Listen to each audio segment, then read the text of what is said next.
do we think that Denver is still the, class of the West until proven otherwise? I think their highest level is higher than anyone. Like that, everyone talks about that game in Boston, which I think was legitimately transformative.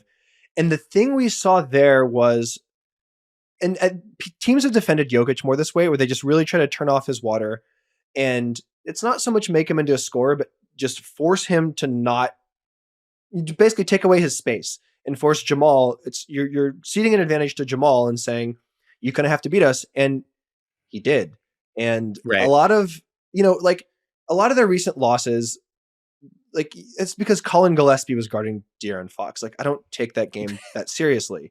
And the backup center thing isn't a problem in the playoffs because Aaron Gordon's the backup center. And talk about rebounders, man, he is just unbelievably athletic. I love watching him play. And I think, like, KCP hasn't played in a while. They kind of have to get out of third gear at some point because home court really will matter here. Like, absolutely. They lost, I think, one game at home in the playoffs last year. That's just a hard building to play in. And if they can get the 1 or 2 seed, I would feel pretty confident about them making it out of the West, despite how fierce the competition is around them.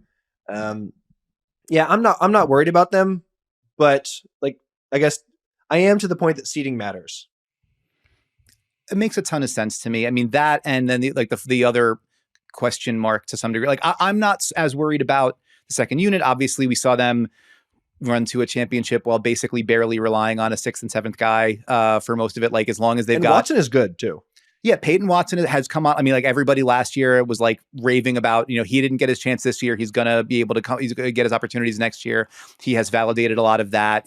Christian Brown, we did see put up a good postseason last year. Hasn't really taken the huge leap this season, but, like, I believe they'll get to 7 or 8 when they need, that. Like, Reggie Jackson is a veteran enough backup point guard, whatever. I trust that.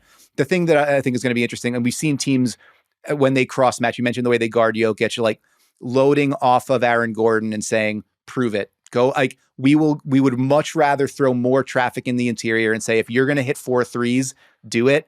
He's only taken about 2 a game this year. And, like, when he hits them, you lose. When he doesn't, you've got a better chance. So, like, Aaron Gordon as both, like, the missing piece to what makes them special and also the potential kryptonite for what, if he's not going, it makes them easier and more conventional to guard, is going to be something to watch there. But I think, listen, there's plenty more to get through, and we'll have to watch that all as it unfolds. But I think that's all we got time for today.